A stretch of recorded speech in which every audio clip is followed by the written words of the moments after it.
Naši mladi matematičari su na tek završenoj Balkanskog juniorskoj olimpijadi iz matematike osvojili čak 6 medalja, od kojih su 2 bile zlatne.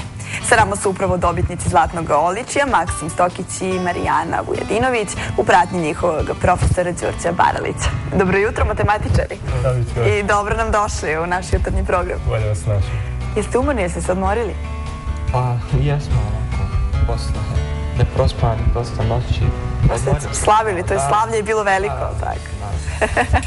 Dobro, evo ako može samo mikrofon da bi se čuo, možda ponoviš, slavlje je bilo veliko. Da, veliko slavlje. Dobro, recite mi kakva je bila konkurencija?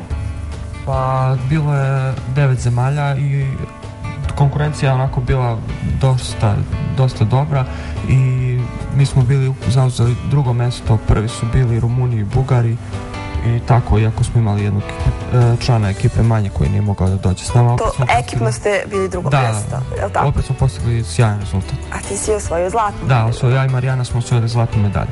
Dobro, šta ste uradili? Šta ste radili? U čemu ste se, iz koje oblasti ste se takmičili? Pa iz matematike radili smo 4 zadatka za 4,5 sata i tako, osvojili smo zlatnu medalju. Koja ste vi godina?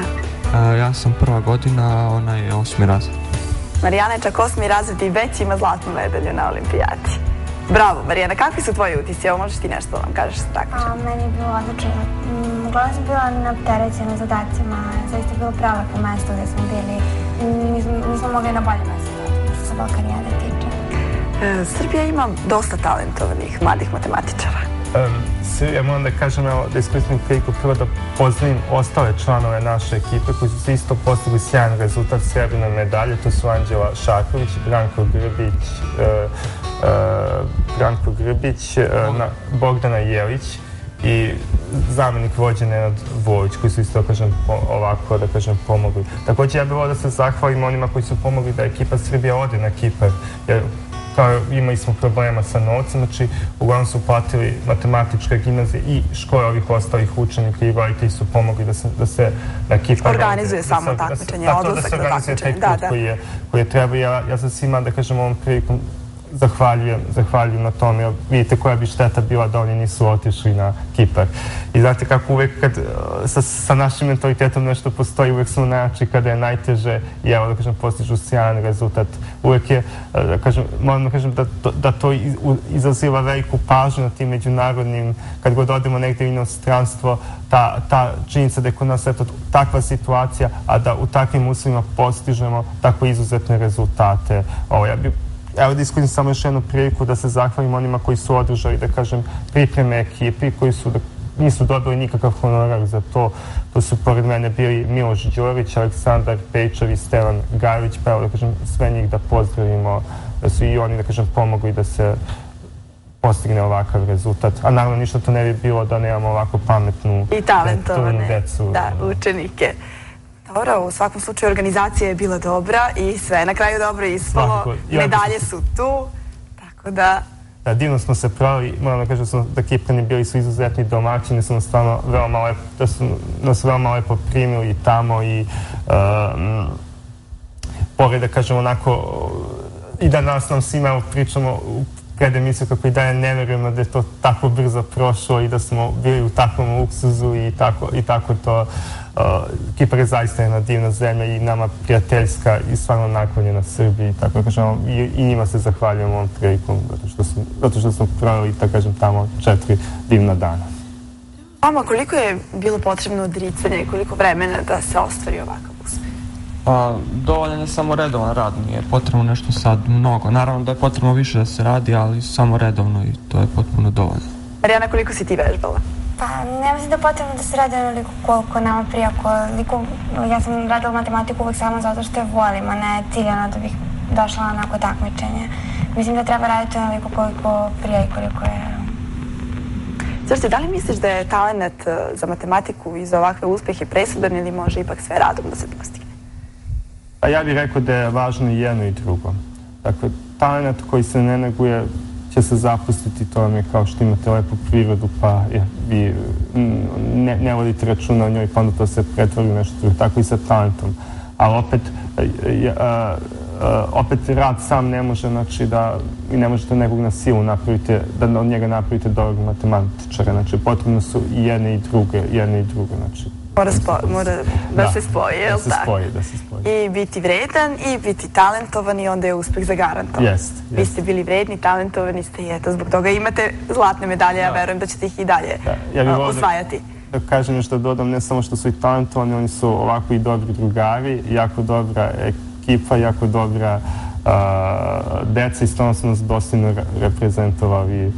Ja sam stvarno bio jako ponosan. Evo, ja vidim da ste vi stvarno baš zadovoljni tim putovanjem i tim takmičenjem. Jesmo. To je jako lepo vidjeti da i pored tako mukotrpnog rada, da kažem da ste imali vremena i za uživanje. Našli smo, da kažem, to je dobra stvar što Srbi uvijek nađu vreme i da se dobro provedu i da ovako, što kaže, naprave zabavu i stvarno su bili, koliko sam mogao primetiti, omiljena ekipa tamo, tako da onako, stvarno Srbija može da bude ponosna na ovu decu. Maksime, ti si prva godina matematičke gimnazije? Da, prva godina matematičke, sad sam završio. Pretpostavljam da ćeš za 3 godine upisati matematički fakultet. Da, naravno. Planiram da nastavim da se bavim matematikom. Ozbiljno, eto, to, zainteresovan u to. Marijana, ti si sada završila 8. razred. Da, upisala sam 1. razred matematičke gimnazije. I ja svašta pitam, pa šta bi, to je nekako očigledno, ali tako? Da posle ovakvih uspeha ti završiš u matematičkoj gimnaziji. Dobro, evo recite mi, da li je možda baš ovakav primjer i ovako talentovana deca, da li je to uopšte razlog zbog povećanja zainteresovanosti za matematiku? Evo, pre nekoliko dana imali smo gosta sa matematičkog fakulteta koja je baš govorila o tome da je zainteresovanost porasla na njihovom fakultetu. Pa ja bih rekao da je to jedan dobar znak, da se ipak neke stvari menjaju na bolje, da ljudi shvataju da ipak učiti prirodne nauke se isplati, da one donose onaj suštinski napredak i suštinski razvoj jednog društva i privrede. Ja bih rekao da su ova deca mnogo uradila na promociji same matematike. I naravno i mediji koji su prepoznali to kao stvar koju treba promovisati među mladima i ja bih rekao da da. A koliko je država zainteresovana za talentovanu decu? Pa, teško je da kažem tu odgovoriti, evo da kažem, tokom ovog takmičenja se teško, nismo imali pare za put, znate, kada to se desilo da ne možete reći. Ja mislim da je ipak da je neka stvar ipak bolja nego što je bila, ne znam, pre 10 godina kada sam ja bio na njihovom mjestu, da se ipak neka stvar... Da se nešto promenilo i da se poboljšalo, ali još uvijek treba da se radi na tome. Da, ja bih rekao da bi trebalo još raditi zaista na tome. Dobro, hvala vam najlepše što ste gostovali u našem jutarnjem programu. Evo za kraj samo još jedno pitanje za vas dvoje. Ko vam je prvi čestitao? Da je to bio Đorđe? Meni je prvi čestitao naš deputy lider iz Kragujevca, isto Nenad Vulović. A tebi, Marijana? Meni isto. I kako ste se osjećali u tom trenutku? Ne znam, ja i dalje nisam svesna uopće toga da sam osvojila zlato. Zaista mi je bilo onako čudan osjećaj. Pa, s obzirom da sam očekivao bolji rezultat, pošto sam inače stariji od ostalih, bio sam onako naravno srećan, na samom takmičenju nisam očekivao da ću uzeti zlato, ali svakako lepo osjećaj. Hvala vam najlepše još jednom što ste gostovali u našem jutarnjem programu i ja vam želim puno uspeha u sljedećem periodu. I još dosta medalja, zlatnih naravno. Hvala. A onda se vidimo, kada osvojite, vidimo se opet ovdje. Hvala još jednom. A mi ćemo još jednom svi zajedno uživati u svima dragu pesmu Zdravka Čolića i Draga, a vi dragi naši ostanite sa nama do kraja jer nam u gosti dolazi mladi pevač Aleksa Jelić koji će možda za godinu dana isto pevati na Ušću. Mi mislimo da ima šanse da mu se tako nešto ostvari.